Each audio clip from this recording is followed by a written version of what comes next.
Você pode abrir sua Bíblia comigo no Evangelho de Lucas, no capítulo 1, e nós vamos ler os versículos 8 a 23. Evangelho de Lucas 1, de 8 a 23. E aconteceu que, enquanto Zacarias exercia o sacerdócio diante de Deus, na ordem do seu turno, coube-lhe por sorteio, segundo o costume sacerdotal, entrar no santuário do Senhor para queimar incenso. Durante esse tempo, toda a multidão do povo permanecia na parte de fora, orando. E eis que apareceu a Zacarias um anjo do Senhor em pé à direita do altar do incenso. Ao vê-lo, Zacarias ficou assustado e o temor se apoderou dele. O anjo, porém, lhe disse: não tenha medo, Zacarias, porque a sua oração foi ouvida. Isabel, sua esposa, dará à luz um filho, a quem você dará o nome de João. Você ficará alegre e feliz, e muitos ficarão contentes com o nascimento dele, pois ele será grande diante do Senhor, e não beberá vinho nem bebida forte, e será cheio do Espírito Santo já desde o ventre materno. Ele converterá muitos dos filhos de Israel ao Senhor, seu Deus. Irá diante do Senhor no espírito e poder de Elias, para converter o coração dos pais aos filhos, converter os desobedientes à prudência dos justos e habilitar para o Senhor um povo preparado. Então Zacarias perguntou ao anjo: como terei certeza disso? Pois eu sou velho e a minha mulher também já tem idade avançada. O anjo respondeu: eu sou Gabriel, que estou a serviço de Deus, e fui enviado para falar com você e lhe trazer esta boa notícia. Todavia, você ficará mudo e não poderá falar até o dia em que estas coisas vierem a acontecer, porque você não acreditou nas minhas palavras, as quais no devido tempo se cumprirão. O povo estava esperando Zacarias e admirava-se com a demora dele no santuário. Quando Zacarias saiu, não lhes podia falar. Então entenderam que ele havia tido uma visão no santuário e expressava-se por sinais e permanecia mudo. Aconteceu que, terminados os dias do seu ministério, Zacarias voltou para casa. Queira Deus abençoar a sua palavra. Deixe a sua Bíblia aberta, sente-se, por favor. Que Deus nos abençoe enquanto meditamos sobre esse tema. Eu, desde muito tempo, frequento igreja, fui criado no Evangelho, e houve um tempo em que havia um corinho, naquele tempo a gente chamava de corinho, hoje o pessoal diz louvor, que dizia assim: nesta noite feliz, neste santo lugar, eu marquei um encontro com Deus.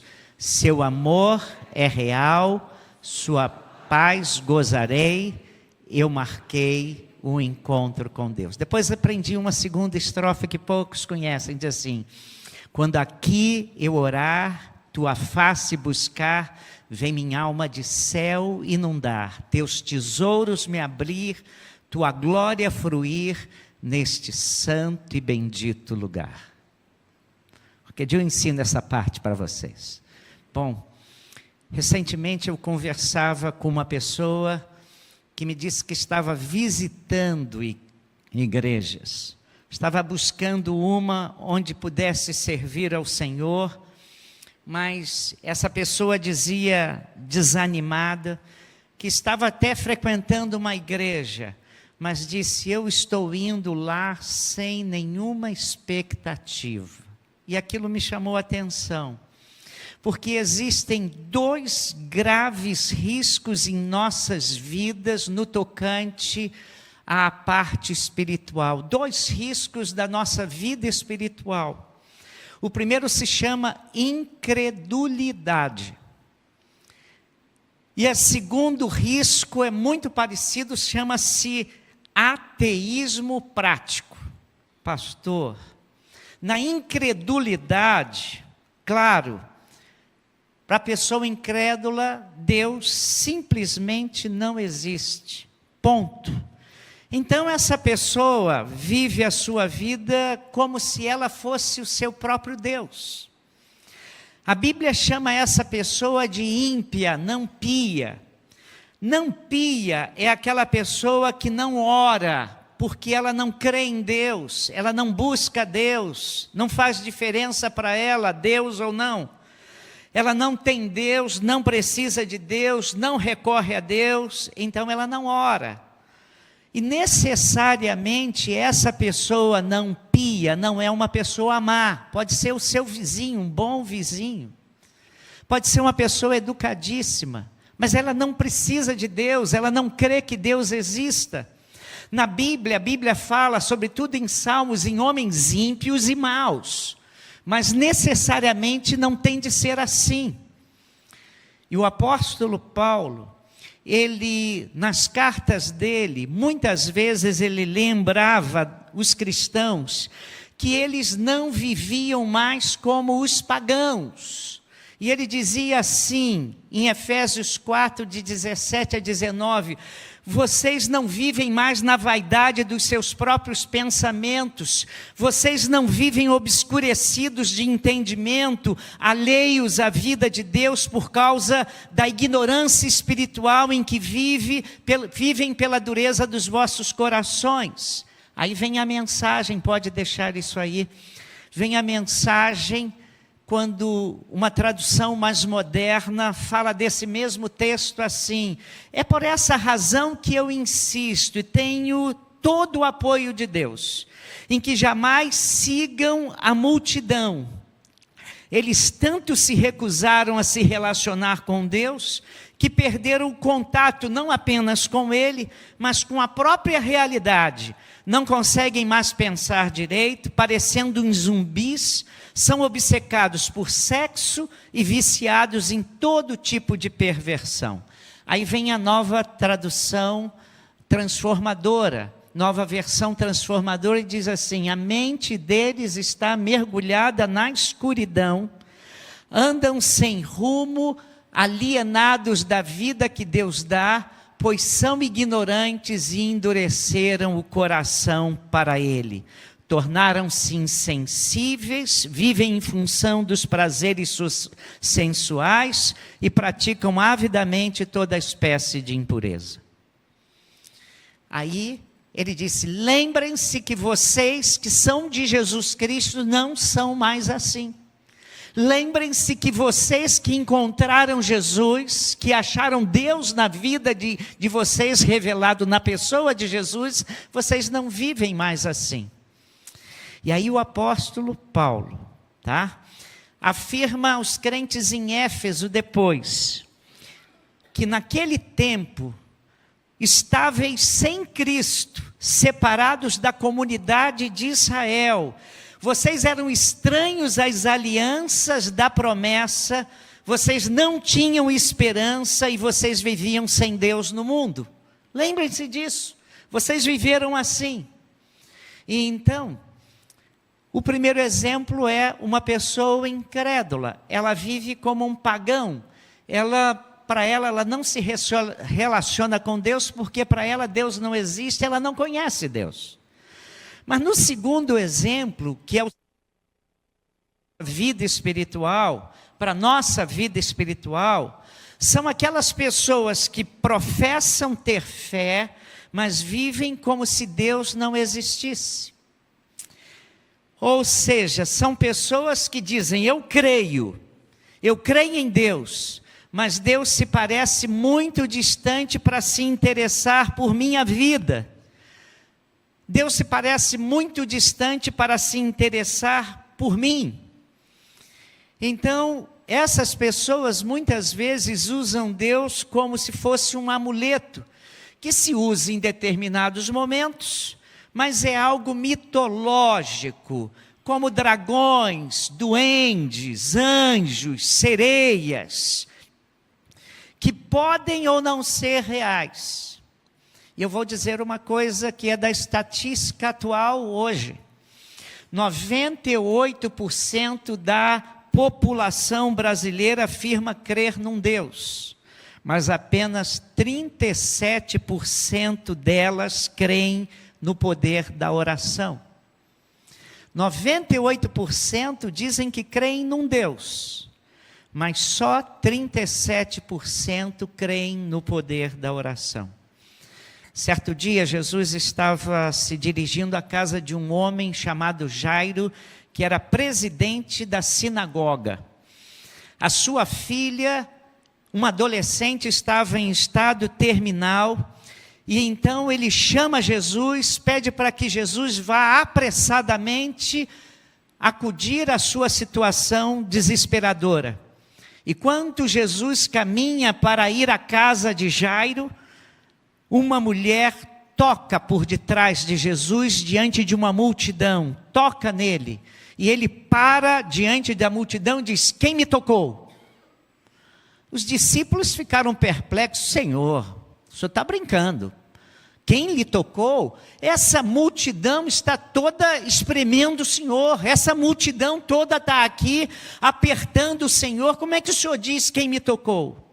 E Jesus respondeu uma coisa muito interessante, ele disse assim: não, alguém no meio dessa multidão me tocou de uma maneira diferente, alguém me tocou porque de mim saiu poder. Está claro que apenas no meio daquela multidão, uma única pessoa tocara em Jesus com intencionalidade e com expectativa, com uma santa expectativa. Era uma mulher hemorrágica que havia sido curada naquele momento de uma terrível enfermidade que a afligia por 12 anos. As demais pessoas estavam ali na multidão, em volta de Jesus, caminhavam ao lado do Cristo, mas aquela mulher se aproximou de Jesus com uma santa expectativa: se eu tocar, eu serei curada. E muitos ali exerciam crendices, mas aquela mulher de fato cria na possibilidade de uma cura. E aí o autor aos Hebreus, escrevendo aos cristãos, ele diz assim: tende cuidado, irmãos, jamais aconteça haver em qualquer de vós perverso coração de incredulidade que vos afaste do Deus vivo. Ele então exorta aos crentes, aos cristãos, quanto ao risco de viverem com o coração incrédulo.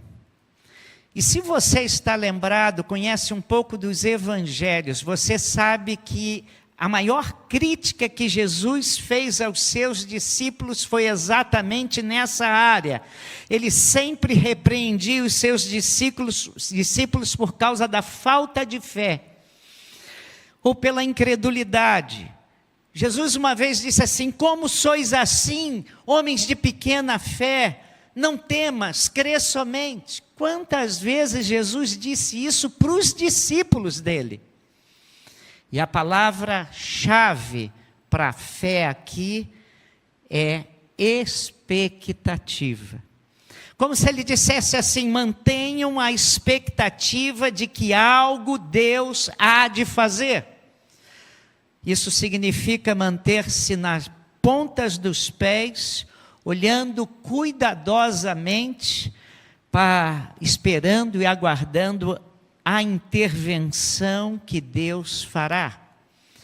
E aí, deixa eu dizer para você, botando o pé mais no chão para a sua vida, nós podemos vir à igreja, ler a palavra de Deus, orar, e ainda assim termos um coração incrédulo e sem qualquer perspectiva e qualquer expectativa. Você entrou aqui, nesse lugar, com alguma santa expectativa de um agir poderoso de Deus na sua vida? Seja franco, você entrou aqui com essa expectativa? Peter Wagner, que é um pastor pentecostal, ex-missionário na Bolívia, um pastor norte-americano, especialista em crescimento de igreja, muito alinhado aos pentecostais e neopentecostais. Eu não estou dizendo que ele é algum autor que vale a pena ler. Mas ele diz uma coisa que eu tenho que concordar com ele. Olha o que ele disse. Ele disse o seguinte: algumas pessoas, quando oram, creem que Deus as ouve. Você ora e crê que Deus as ouve. Mas ele diz assim: mas outras pessoas, quando oram, realmente elas creem que Deus as ouve. E faz toda a diferença. Aí você ora e fala assim: não, Deus me ouviu. Mas há pessoas, e pessoas que estão aqui, que quando oram dizem assim: não, eu sei que Deus realmente está me ouvindo. E isso faz toda a diferença. O grande problema no coração da maioria dos cristãos é essa falta de expectativa. Muitos oram sem expectativa. Muitos pregam o evangelho sem expectativa. Muitos vão à igreja sem expectativa. E nesse texto, finalmente cheguei a ele, nós temos essa narrativa bíblica de um homem de Deus.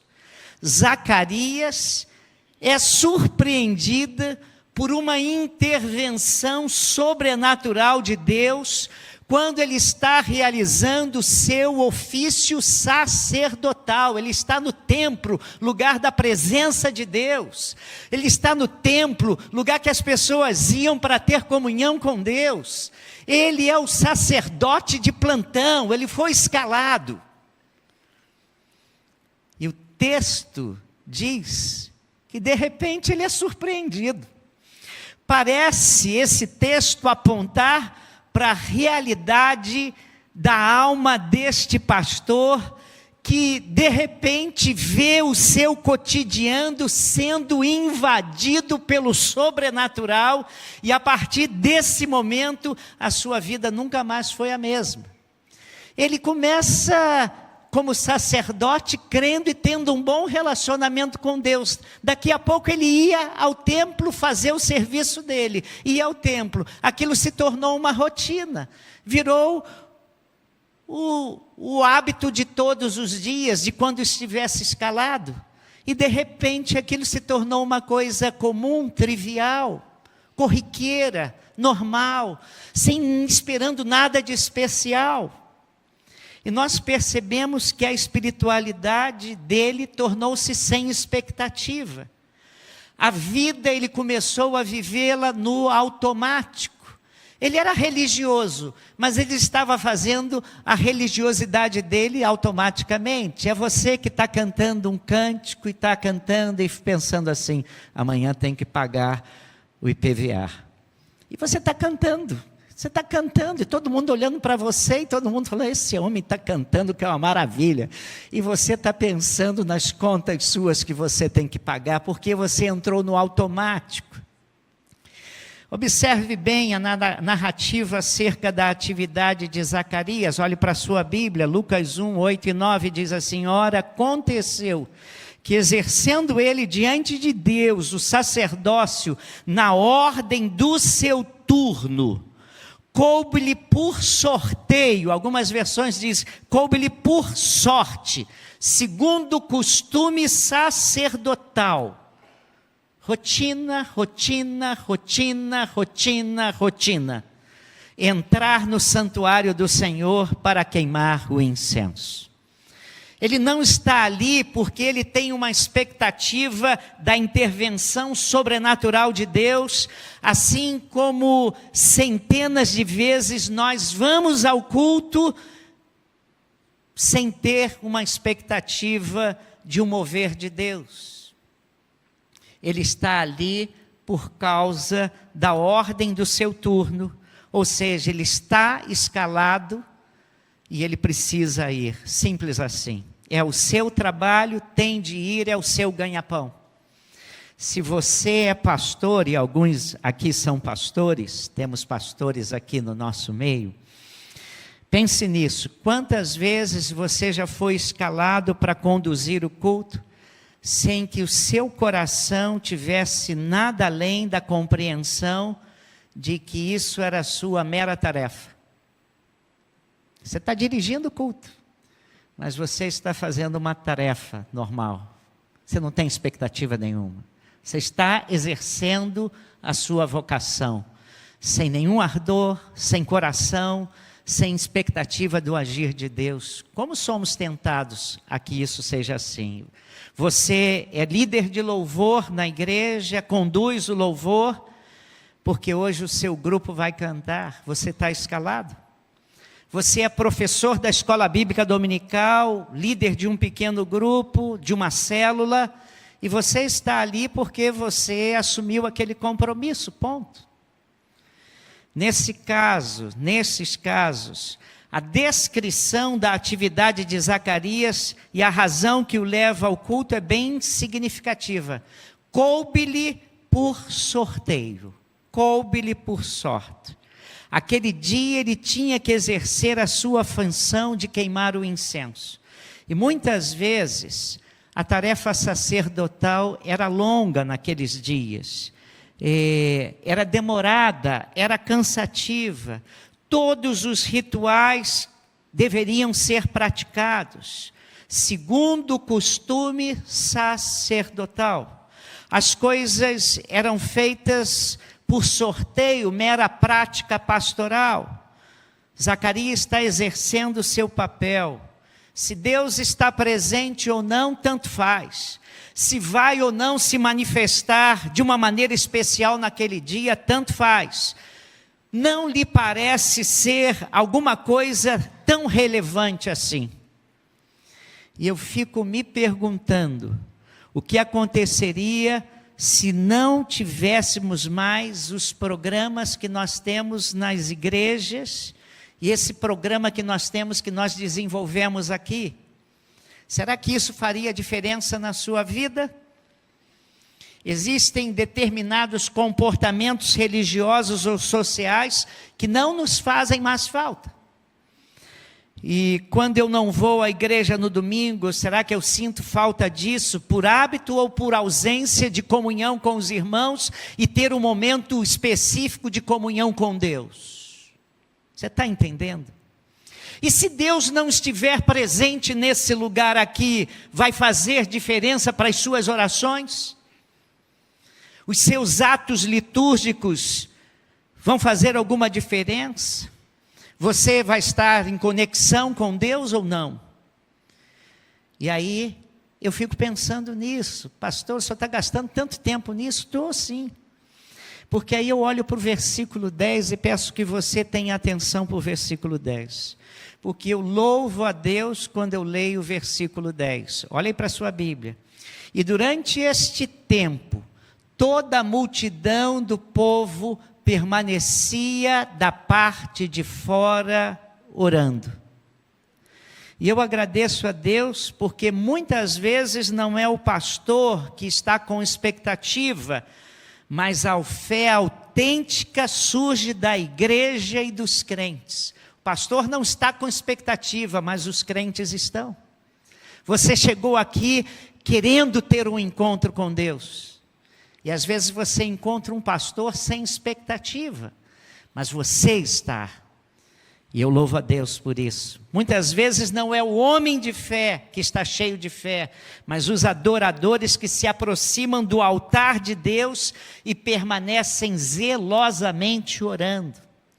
O pastor querido me contou uma história, ele disse assim: eu estava na minha igreja, acabou o culto da manhã, e vem uma irmã que era médica, e ela estava com um problema de saúde, e ela me chamou num canto e disse assim: pastor, eu quero falar com o senhor, eu quero que o senhor ore por mim, eu estou medicada, eu estou com um problema de saúde, mas eu estou com a plena convicção que se o senhor orar por mim, eu vou ser curada.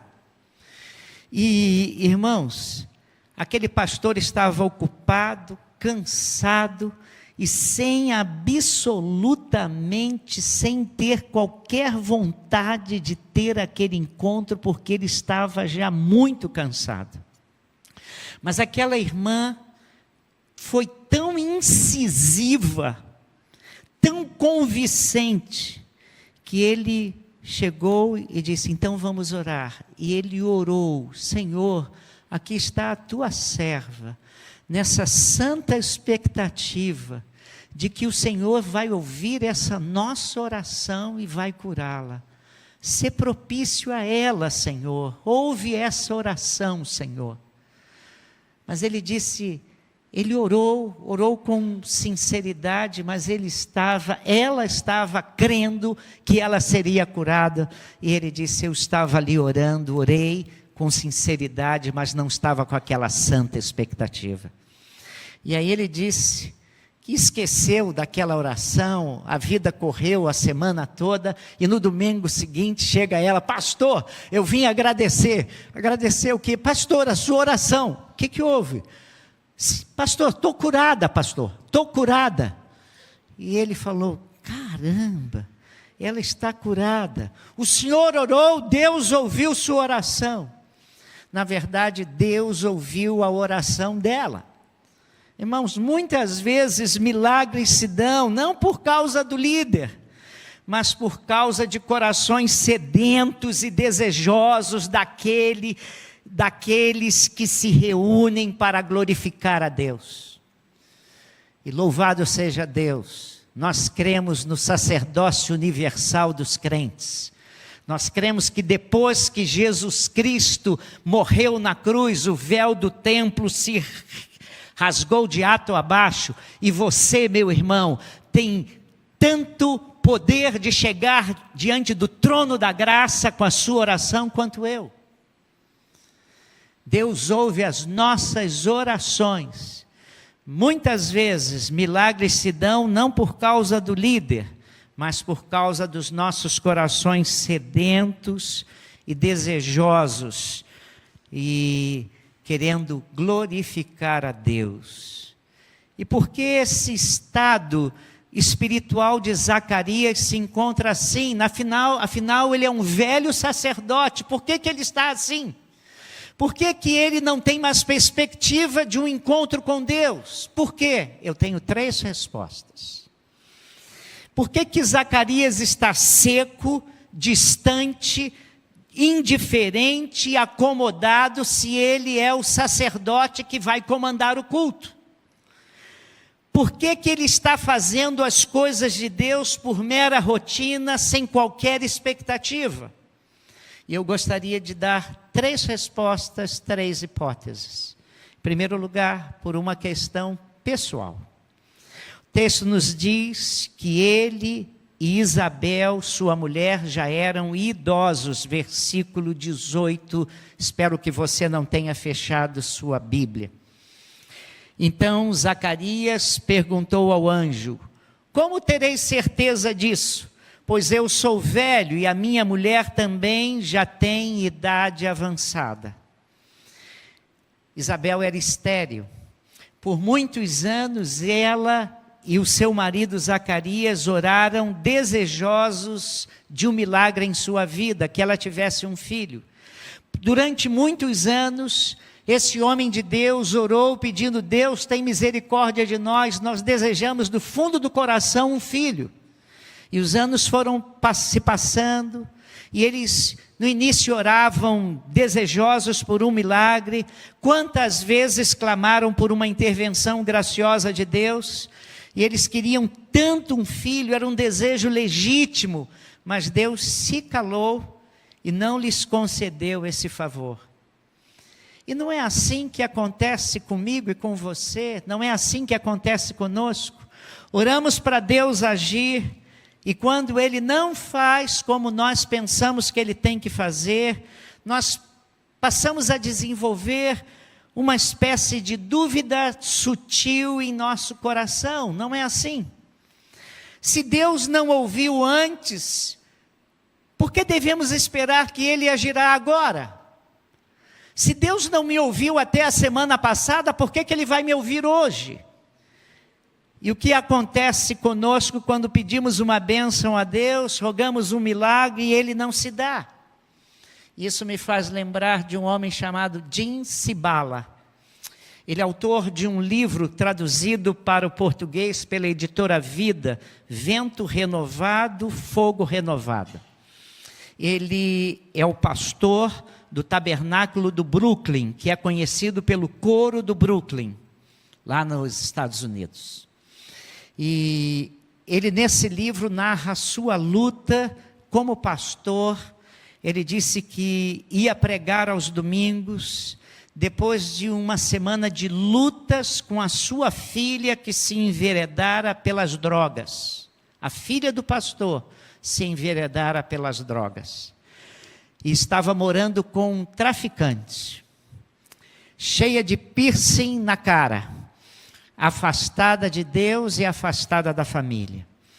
E no livro ele afirma que muitas vezes ele dirigia para a sua igreja para pregar o sermão dominical, sentindo-se absolutamente impotente para falar de milagres, para falar de obra de Deus, vendo a cada dia a sua filha morrendo aos poucos. E ele falava para ele: como é que eu vou pregar as maravilhas de Deus em tais situações, vivendo essa circunstância? Como é que eu vou inspirar fé para essas pessoas? Como é que eu vou falar de um Deus de poder e de milagres, se Ele não opera na minha própria vida e na minha própria família? E ele disse: foram muitos anos assim, ele se sentindo fracassado, até que Deus começou a trabalhar na vida da sua filha. E ela se libertou das drogas, e ela começou a ser usada por Deus para uma obra extraordinária. Ela é regente do coro do Tabernáculo do Brooklyn. Ela é autora de muitos dos hinos que eles cantam hoje, falando do poder de Deus de pegar um dependente químico com a vida totalmente estragada e a manifestação do poder da graça no tempo de Deus, fazendo uma revolução na vida dela.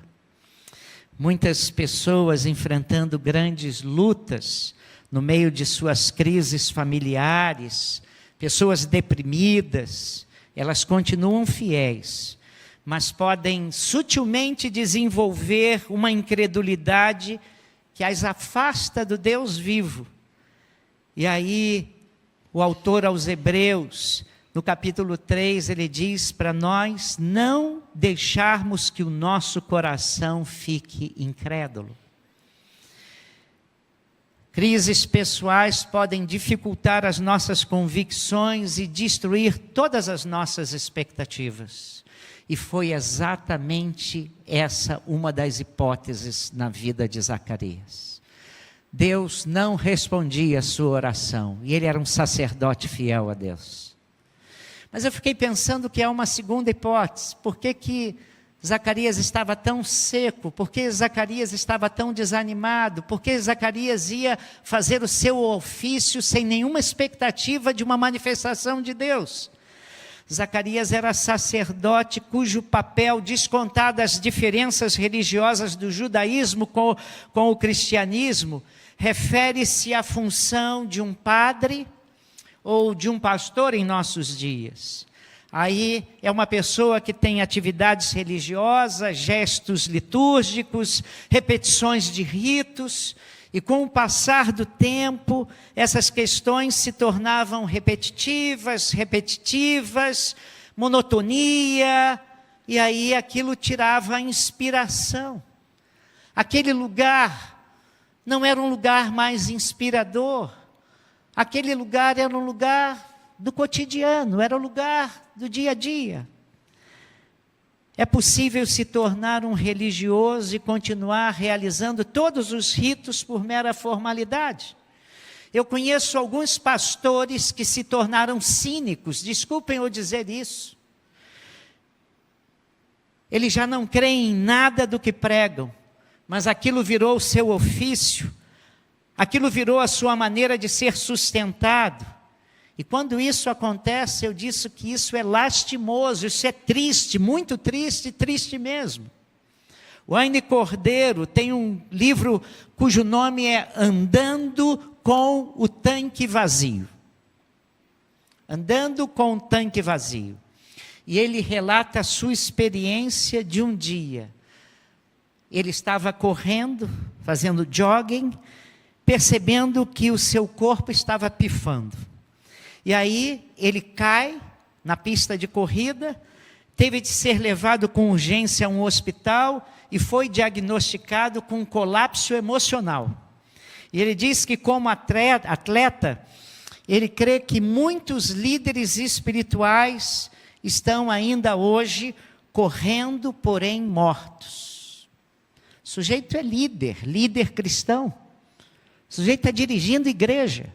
O sujeito está na frente de um púlpito. E ele está morto. Nós está falando de vida e ele está morto. É um morto-vivo espiritual. É gente que ora, é gente que canta, é gente que vai à igreja, mas está morto espiritualmente.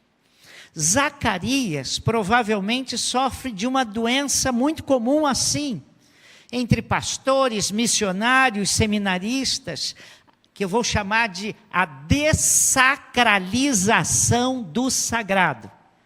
Por lidarem constantemente com coisas espirituais, o sobrenatural se torna natural, o milagre se torna normal, aí a pessoa perde a dimensão do sagrado, perde também o temor a Deus.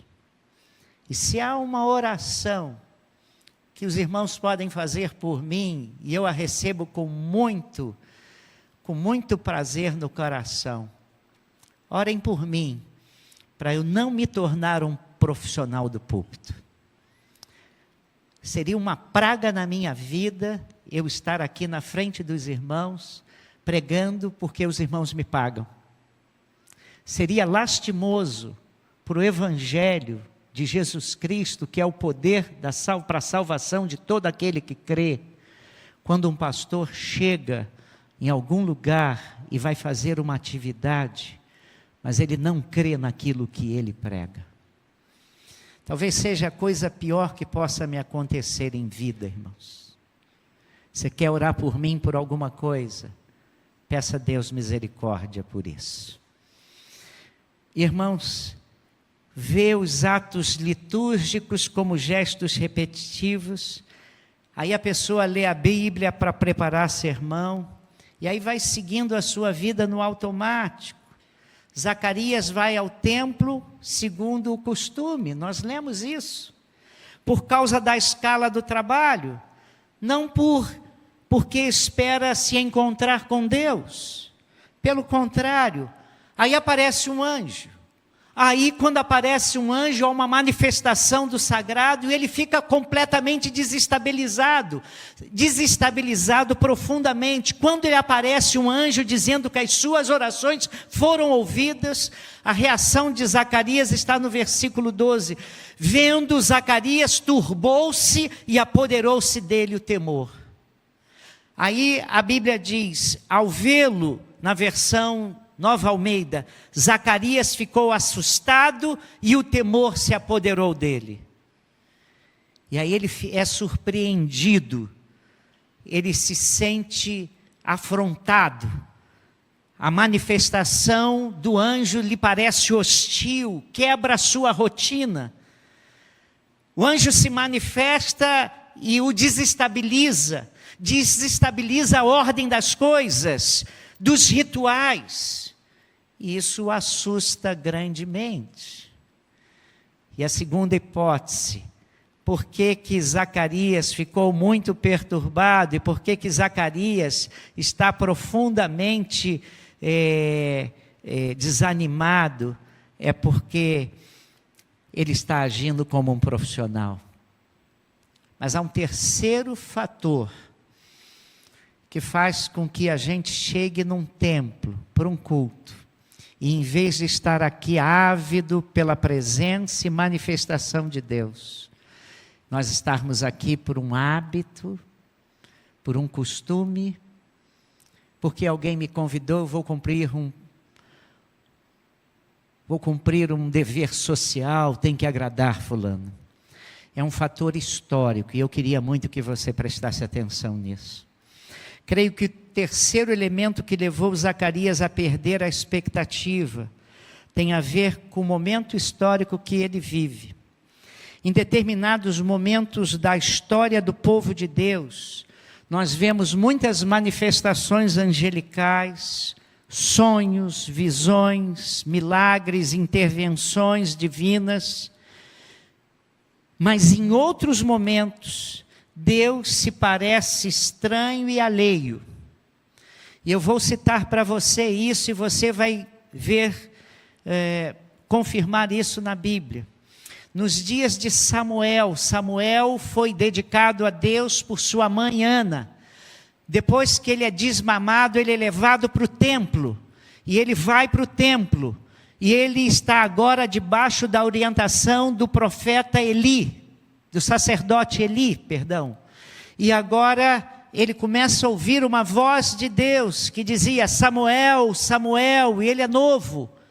E ele vai e diz: Eli, o senhor me chamou? Não, não lhe chamei, vá dormir. E ele está lá de novo na cama e ele escuta outra voz: Samuel, Samuel.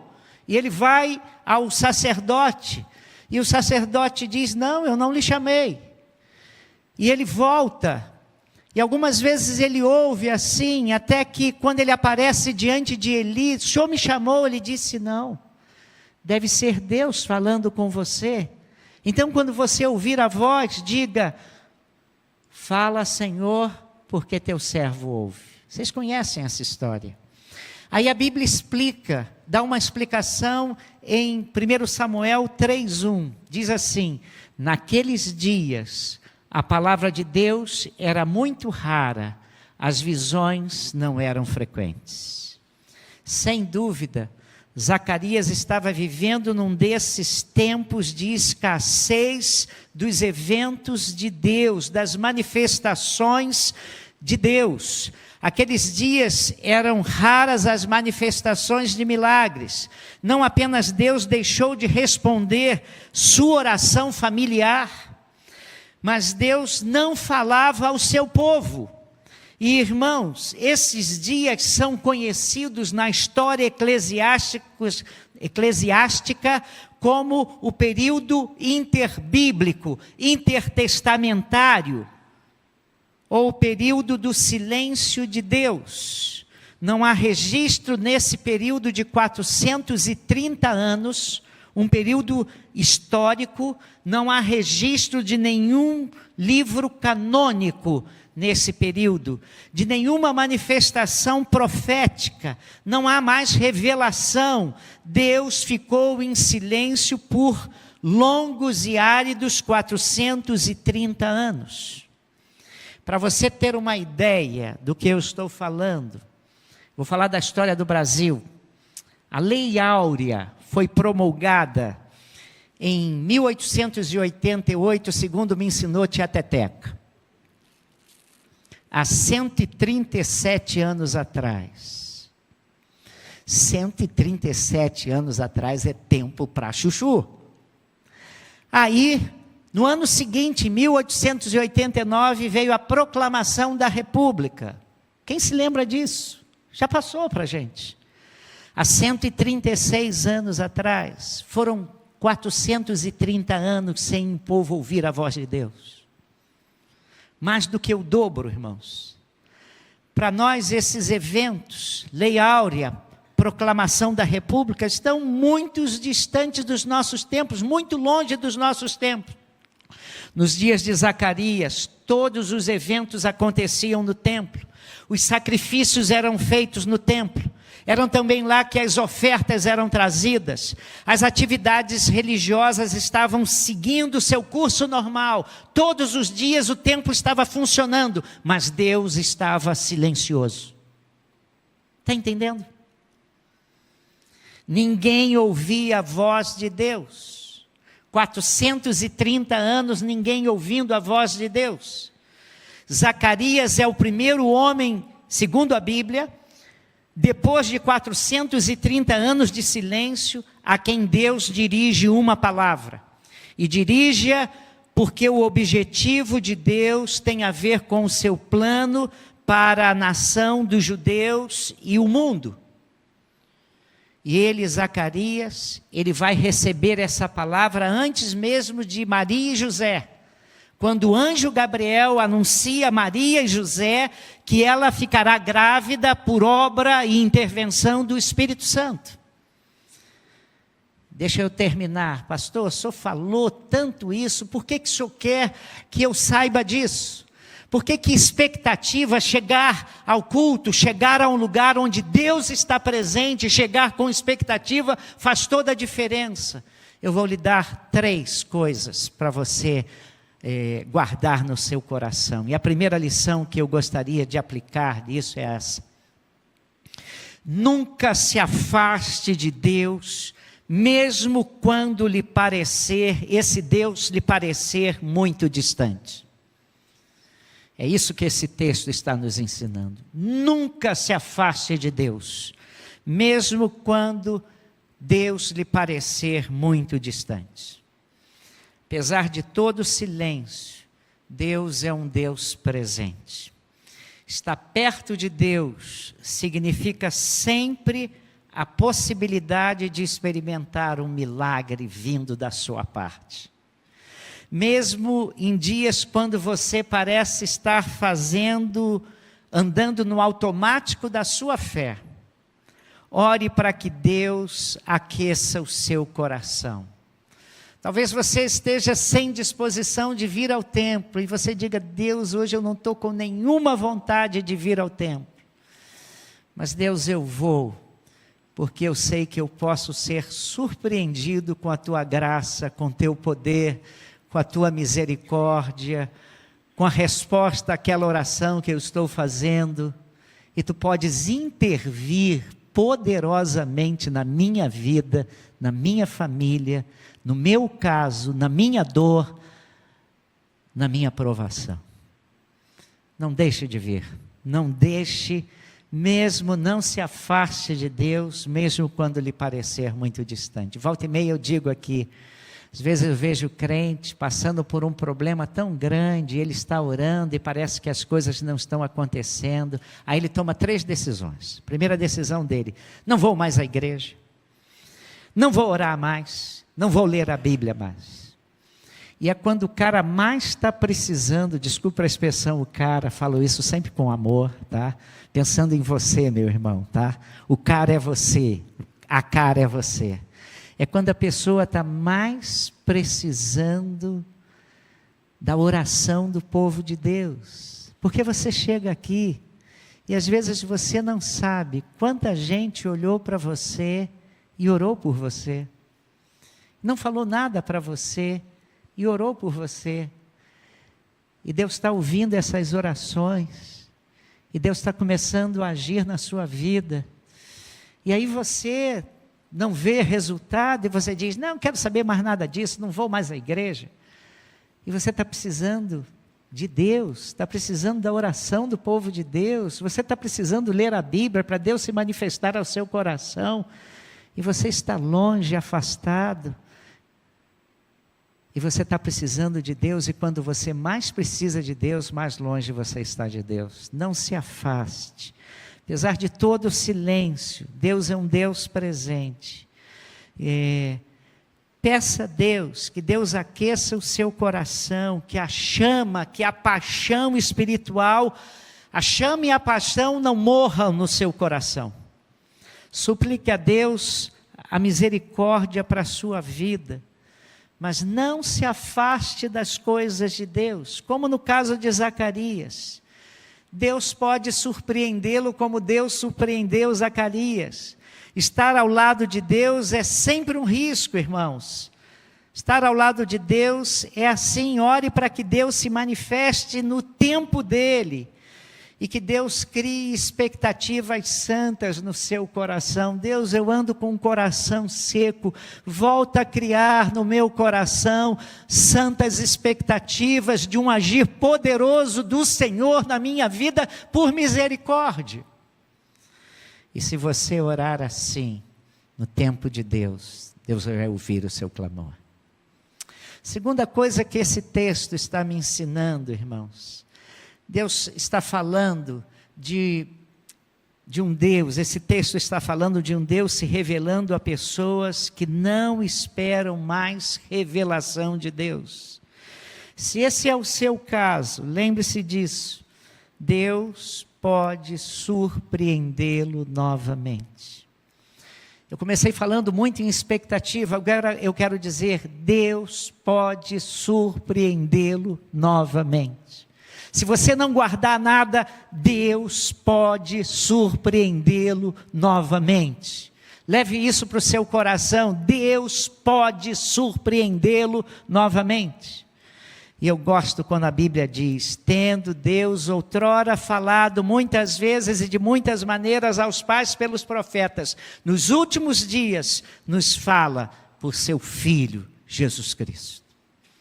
Hebreus 1, a Bíblia diz também, lá em Atos 14, 17, Deus nunca deixou de dar testemunho de si mesmo. Não sei porque é aquela vírgula ali.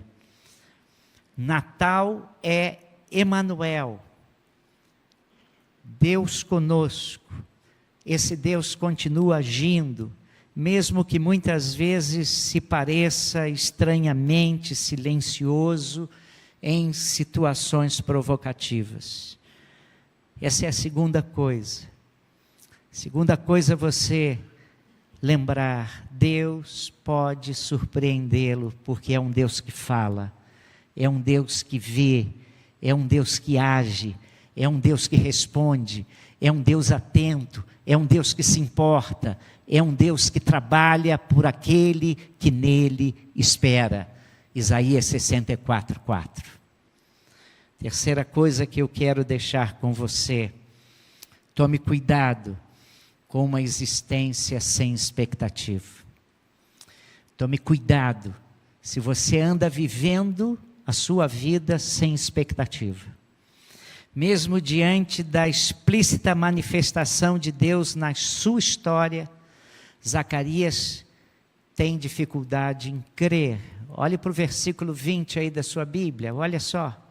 Olha o versículo 20, aparece um anjo. Parece um anjo. Quando foi que apareceu um anjo para você? Quando? Mas aparece um anjo para ele, tá? Aparece um anjo. E anjo na Bíblia não significa que é uma pessoa alada, tá? Não tem asas não, tá? Aparece lá, tá? Esse negócio de anjo com asa, a gente vê os serafins com 6 asas, os querubins e acabou.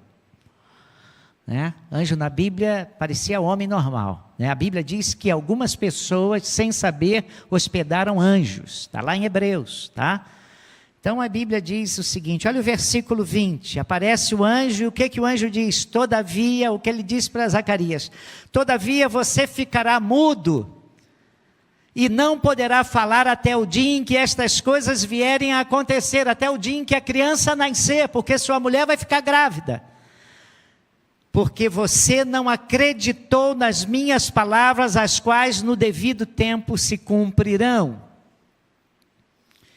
Irmãos, Zacarias, um homem de Deus, tem dificuldade em crer no anjo. Você está entendendo? Irmãos, o autor aos Hebreus afirma que é necessário que aquele que se aproxima de Deus, creia que Ele existe, e creia que Ele é galardoador, que Ele é recompensador daqueles que o buscam. Deixa eu repetir isso para você. Aqueles que se aproximam de Deus, é necessário, diz a Bíblia, que aquele que se aproxima de Deus, creia que Ele existe, mas mais do que isso, creia que Ele é recompensador, galardoador, premia aqueles, recompensa aqueles que o buscam, gratifica aqueles que o buscam, recompensa aqueles que o buscam. Então a Bíblia é muito clara, você se aproxima de Deus, mas não é só se aproximar de Deus, você tem que se aproximar de Deus confiado de que Ele é recompensador daquele que o busque em espírito e verdade, com sinceridade do coração. A fé sem expectativa não aguarda nada, não espera nada e não recebe nada por causa da incredulidade. Sempre há um risco de termos uma geração de crentes com coração incrédulo. E apesar do evento monótono e repetitivo da sua função sacerdotal, Zacarias estava ali no templo, adorando, servindo. Ele não se afastou dos eventos sagrados. E nós precisamos orar para que Deus mantenha em nós a nossa chama acesa, para que o nosso coração nunca perca a expectativa do sagrado. Eu, lá em Portugal, aprendi um cântico. Falei Portugal, não era para falar Portugal.